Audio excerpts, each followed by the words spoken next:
The Fall of Hank Hill. Chapter 1. The Empty Alley. Dale Gribble's spot in the alley was empty again. Fourth night in a row. Hank clutched his unopened Alamo beer, watching the sun sink behind Rainy Street.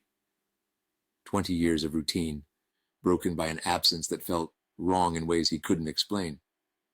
Remember when Dale thought the mailman was a Soviet sleeper agent? Bill chuckled, but the laugh died quickly. Nobody smiled. The carefully maintained grass strip behind their fences showed the first signs of neglect.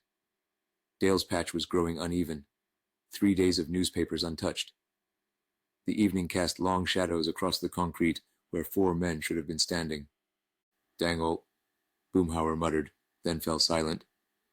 They didn't talk about how Dale's exterminator van hadn't moved since Thursday, or how the kitchen light in his house kept burning all night. Nancy's silhouette passing the window at odd hours, or the strange smell that had been coming from his backyard, like cleaning products, but sharper, industrial. Later that night, Hank stood at his kitchen window, watching Dale's dark house. The Dale's Dead Bug logo was peeling at one corner, curling inward like a question mark. Last Thursday played over in his mind.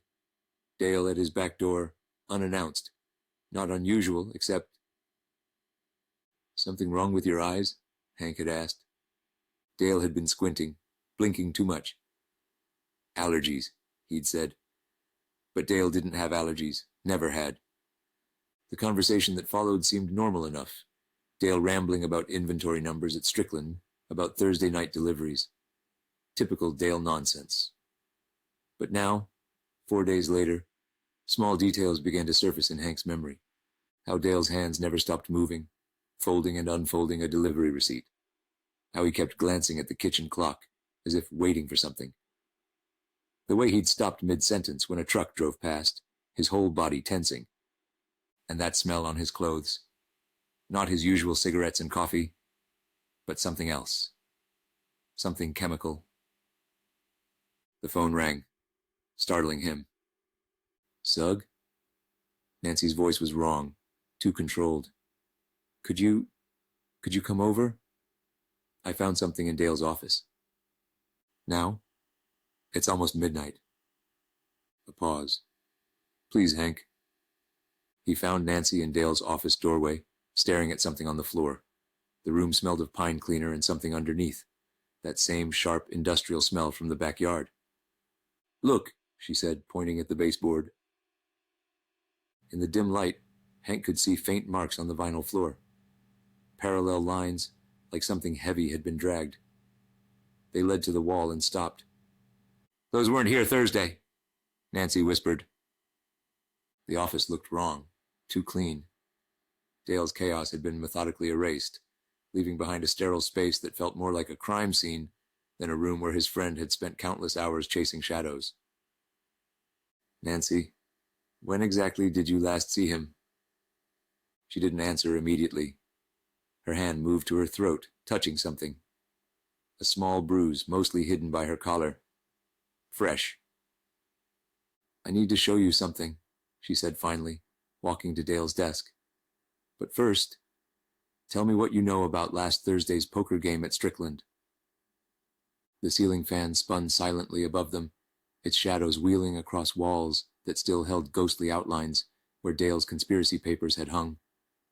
In the corner, Dale's computer hummed quietly, its screen dark, but its hard drive whirring with constant, desperate activity. "Thursday's poker game?" Hank shifted uncomfortably. "I wasn't there. Buck gave me inventory duty." Nancy nodded slowly, her fingers still touching that bruise. "Dale came home late. 3 a.m. He wasn't drunk. Dale never drinks at poker. But something was..." She stopped, staring at the corner of the desk. "He threw up in the bathroom, kept showering. I heard the water running for hours." Hank followed her gaze to the desk. Its surface was spotless, but at the corner, barely visible, was a small dark stain on the carpet beneath. The kind of stain that might have dripped down unnoticed. "He started cleaning Friday morning," Nancy continued. "But not normal cleaning. He'd scrub something for an hour, then stand there, staring at nothing. Sometimes he'd mumble about weights and manifests. Once I heard him say, "Wrong color." She opened the desk drawer. Empty, except for a single rubber band, but the drawer's felt lining was new. Hank could smell it.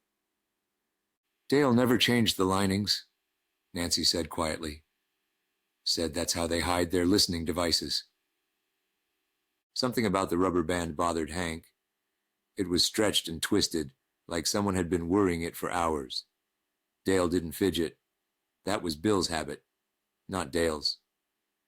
"The poker game," Hank said slowly. "Who else was there?" "The usual, I guess. Buck. That new delivery driver. The one with the neck tattoo. Some men Dale said were suppliers from the border." She paused. "And Joe Jack. But he left early." Joe Jack never left poker early. Not once in 15 years. Hank moved to the window. From here, he could see the spot where Dale always parked his van. The concrete underneath was stained with fresh oil, but Dale was religious about maintenance. His van never leaked. Unless... "Nancy, can I see Dale's van keys?" She went rigid. I can't find them, or his emergency keys, or his backup emergency keys."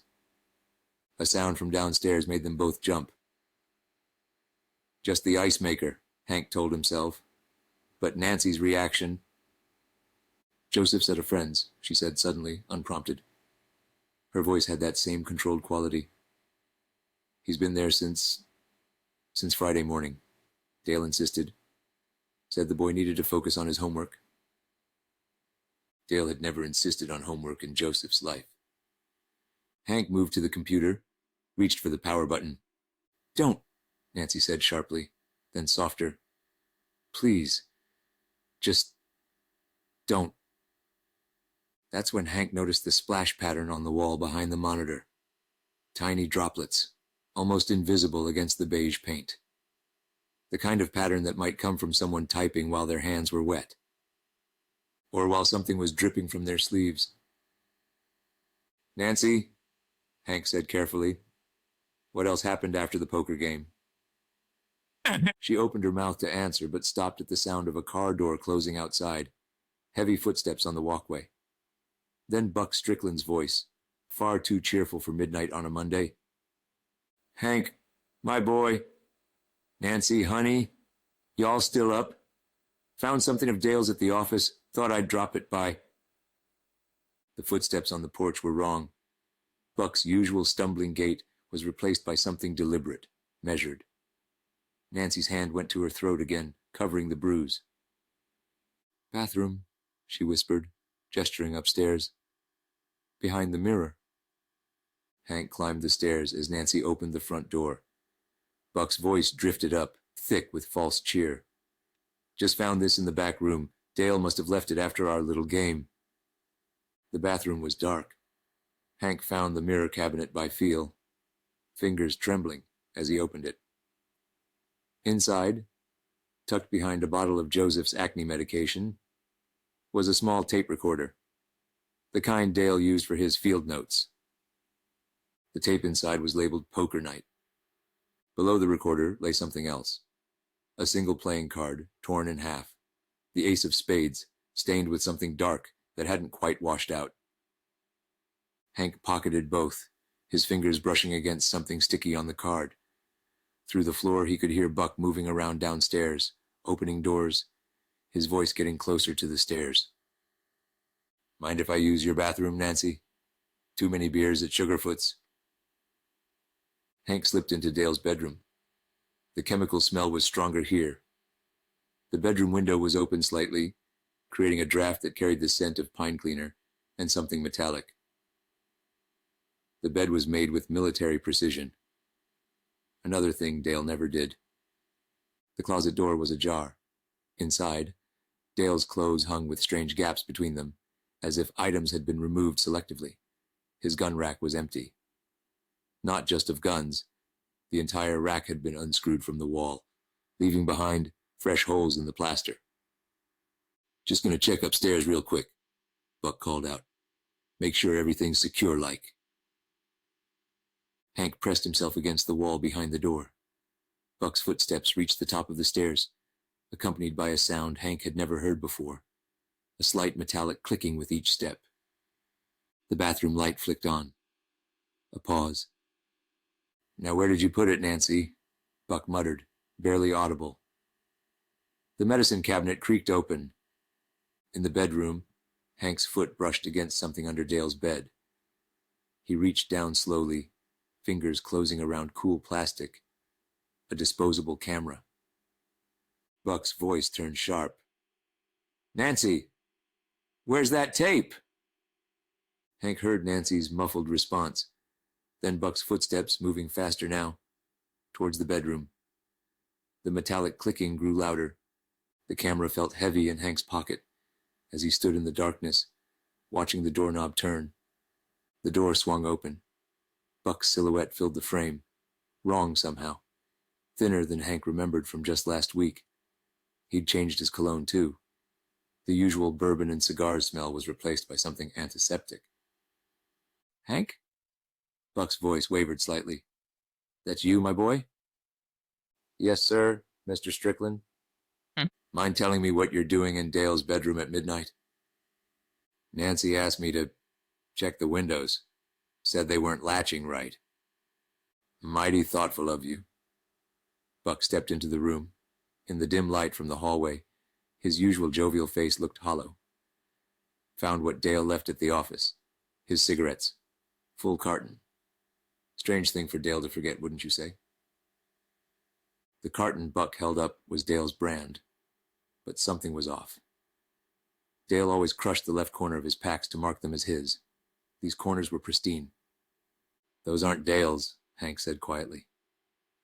Buck's smile tightened. "Of course they are. Even got his lighter, too." He pulled out a silver Zippo, identical to Dale's, except Dale's had a scratch across the lid from when he'd dropped it during the Y2K panic. "Where'd you really find those, Mr. Strickland?" The silence stretched. Somewhere downstairs, a floorboard creaked under Nancy's feet. "Funny thing about Dale," Buck said finally. "Man that paranoid. You'd think he'd be more careful about where he snoops, about what he photographs." His hand moved to his jacket pocket. "About who he tells." The metallic clicking sound came again. Buck's car keys, Hank realized. He was rolling them between his fingers like prayer beads. "Sir, I should really get home. Peggy'll be wondering—" "Sit down, Hank." "I'd rather—" "Sit down." Hank sank onto Dale's bed. The spring coils squeaked, but not the way they should have. The mattress felt different, newer. "Now," Buck said, closing the door, "let's talk about Thursday night. About what Dale thought he saw in my office. About what's really in those propane tanks coming up from Mexico." Through the floor vent, Hank could hear Nancy's television turning on, volume rising to cover their conversation. "I don't know what Dale saw," Hank said honestly. "No?" Buck's hand was still in his pocket. "Then why'd you take Friday off? First time in 13 years you've missed inventory." "You told me to take—" "I told you to take off because I thought you knew. Thought Dale must have told you." Buck's voice hardened. "Now I'm thinking maybe he did. Maybe that's why you're here, going through his things, looking for his proof." The disposable camera felt impossibly heavy in Hank's pocket. One wrong move, and it would fall out, plastic clattering on hardwood. "Mr. Strickland, I swear I don't— Check his computer yet?" Buck interrupted. "No? Good. Means you haven't seen the photos, the manifests." He stepped closer. "The video from Thursday night." A dog barked in the distance. Ladybird, Hank realized. She always knew when something was wrong. "Dale had a habit of taking pictures," Buck continued, voice softening to something almost paternal. "Digital, mostly. But sometimes—" He gestured at Hank's pocket, where the disposable camera pressed against his leg. "Sometimes he'd go old school. Said you couldn't hack film." Hank's mouth went dry. He hadn't felt the camera move, hadn't made any indication it was there. Funny thing about Dale's security cameras, Buck mused. Man had them everywhere. Even got a clear shot of his own bedroom window. Shows who comes and goes.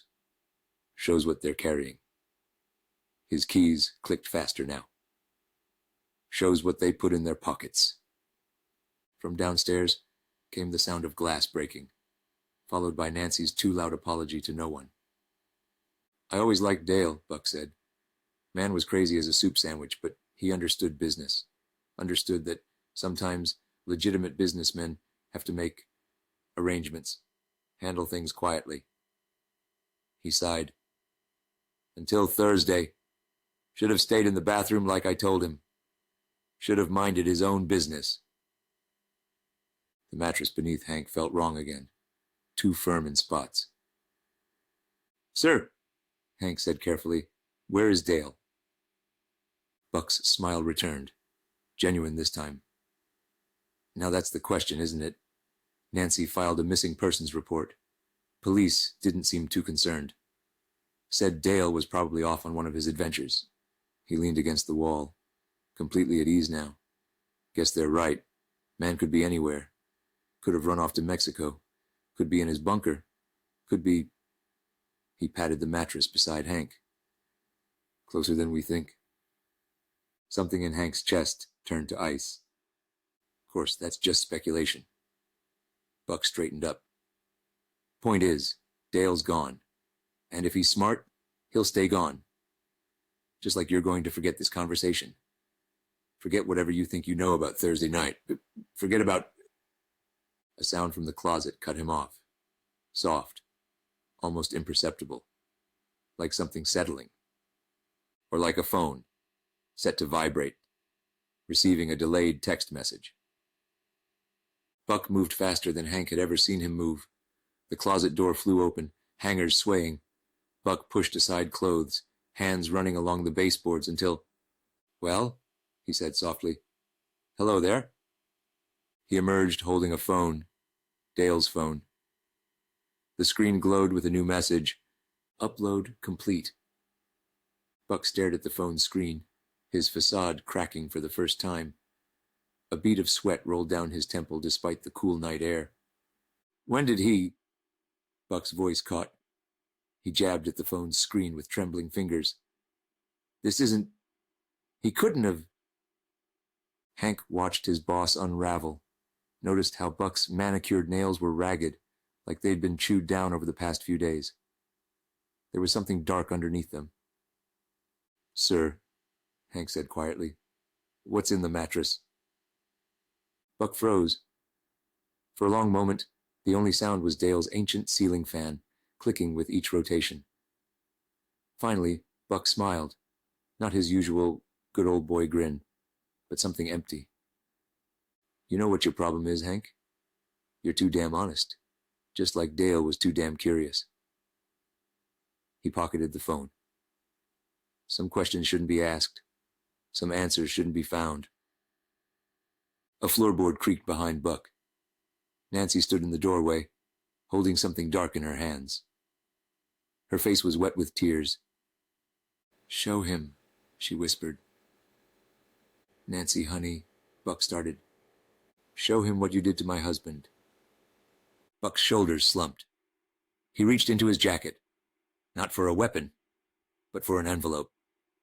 Polaroids spilled onto Dale's immaculate carpet. Dale took these Thursday night, Buck said quietly, right before things got complicated. Hank picked up the first photo. The Strickland propane loading dock at night, illuminated by security lights. Empty propane tanks being filled, but not from the main supply line. The second photo, Buck's office door, slightly ajar. The third, a ledger, open to Thursday's deliveries, showing weights that didn't match any propane shipment Hank had ever seen. The last photo made his hands shake. The back room after the poker game. Cards scattered across the table. Dale's sunglasses, one lens cracked. A dark smear leading toward the door. It wasn't supposed to happen, Buck said, almost pleading now. He just wouldn't stop asking questions, wouldn't stop taking pictures. Said he had copies everywhere, said he'd already sent them to. The bedroom window, Nancy interrupted. That's how he got out, isn't it? When you thought you had him cornered in the office. That's why there's blood on the frame. Buck didn't answer. He didn't have to. Hank remembered the oil stain under Dale's van. Not oil at all. He made it to his van, Nancy continued, her voice hollow. Started the engine, but he didn't get far, did he? Because someone was waiting. Someone who knew which route he'd take. Someone who knew about his escape plans because they'd heard him talk about them at poker nights for years. The thing in Nancy's hands caught the light, Dale's night vision goggles. The lens was cracked, but the recording light was blinking steadily. Still running, she said softly. Still recording. Just like Dale taught me. Just like he planned. Buck lunged for the goggles, but Nancy was faster. She pressed a button, and Dale's voice filled the room. Testing, testing. If you're watching this, I'm probably dead. But Buck, you forgot something. You forgot about the one person I actually trusted. The one person who knew all my passwords, all my dead drops, all my fail-safes. Nancy, honey, I hope you're watching this with Hank. Show him what's in the mattress. Show him what they did to... The recording cut off. In the silence that followed, Hank heard it. The sound he'd been trying not to notice since he sat down. A soft, rhythmic crackle from the mattress beneath him. Like plastic stretching. Like a protective sheet holding something in. Dale always said... Nancy's voice cracked. He always said if anything happened to him, check the mattress first. Said no one ever checks mattresses properly. Her hands trembled on the goggles. Because Dale knew, didn't he, Buck?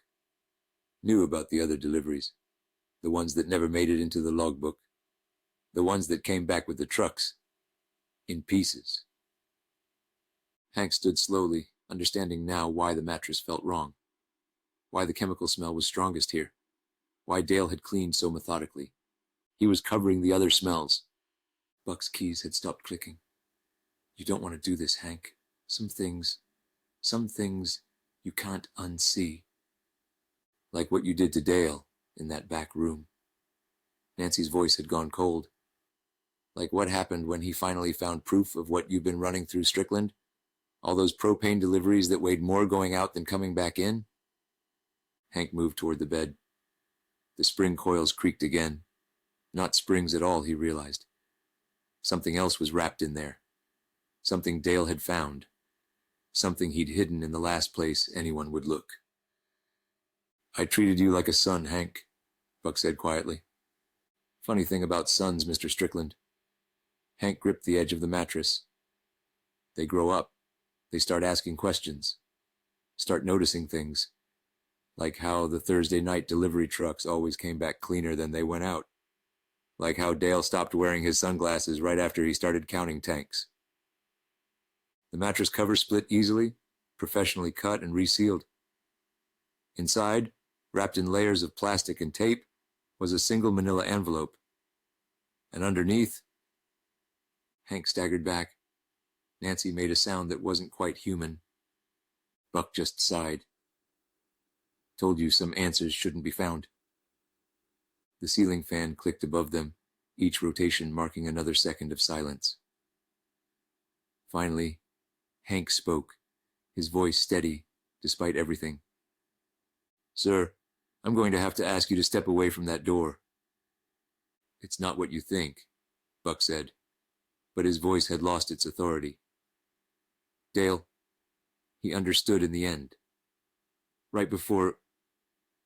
He trailed off, staring at something they couldn't see. You should have heard him, trying to explain. About the manifests, the weights. Said he just wanted to know why the numbers never added up. Hank's hand found the disposable camera in his pocket. 24 exposure film. The counter read 23. The numbers, Nancy whispered. He kept talking about the numbers. Thursday night deliveries. How the trucks came back lighter, but the logs showed full loads. She pressed Dale's goggles to her chest. What was in those tanks, Buck? Buck's smile returned, stretched too tight across his face. Just propane, honey. Clean, efficient propane. And sometimes other things.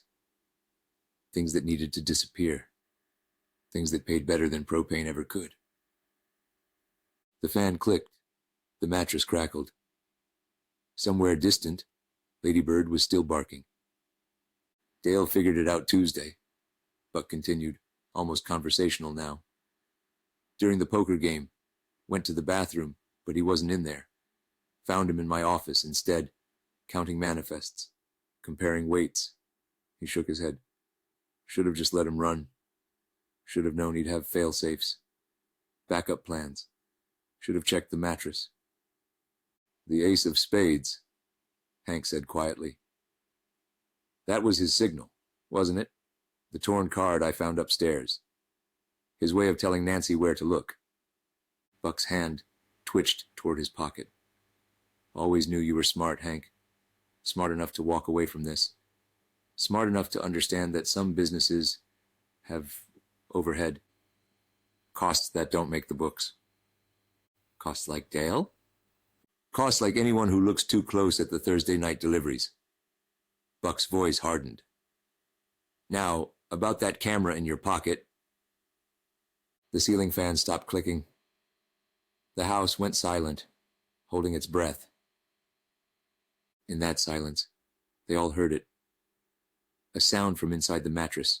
A phone, muffled by plastic, starting to ring. The ringtone was Get Low by Lil Jon. Joseph had said it as a joke months ago. Dale had hated it, but never figured out how to change it back. Buck's face went slack. He's not... Nancy moved first, lunging for the mattress. The plastic split further under her fingers. The ringing got louder. Buck reached for her, but Hank was faster. Decades of propane tank lifting, giving him strength he didn't know he had. The phone kept ringing as they struggled, its glow visible now through the layers of plastic. Through the torn mattress, Hank caught glimpses. Dale's wallet, his work gloves, a stack of papers bound with rubber bands, and something else, wrapped carefully in a Megalomart shower curtain. Don't, Buck wheezed, but Nancy was already pulling the phone free. The screen showed a delayed text message. Upload complete, sending content to preset contacts in 60 seconds. Below it, a video thumbnail. The preview image showed Buck's office, filmed from an odd angle, like someone had hidden a phone in the ceiling tiles. He wasn't taking pictures Thursday night, Nancy realized. He was placing phones in your office, in the loading dock, in the back room. Her voice cracked. He knew you'd catch him eventually. Buck lunged for the phone, but his foot caught on something partially exposed from the mattress. Dale's exterminator license, laminated and stained with something dark. He stumbled, and in that moment, Nancy pressed play. The video was shaky, filmed through what looked like a ceiling vent. Buck's office, Thursday night. Dale's voice, trembling but clear. Testing, testing. The manifests show weekly deliveries to Mexico. Empty tanks going south. But the weight logs, they're heavier coming back north. And the tanks, they're cleaned afterward, every Thursday night, like they're washing away. A door opened in the video. Buck's voice. Dale? That you in here? Footsteps, heavy breathing. Mr. Strickland, I was just checking for termites. In your ceiling. Very common this time of year. Find anything interesting up there, Dale? No, sir. Just some old papers. About the Thursday deliveries. About the tanks that come back. Different. A long pause. Then Buck's voice, gentle almost. You always were too smart for your own good, Dale. The video ended there. The phone showed another message. Uploading to secondary contacts in 30 seconds. Buck slumped against the wall. You don't understand. The money, the things they promised. what they said they'd do if I stopped. Where is he? Nancy's voice was barely a whisper. Buck's eyes moved to the shower curtain bundle, still half hidden in the mattress. Oh, God, Hank breathed. Dale,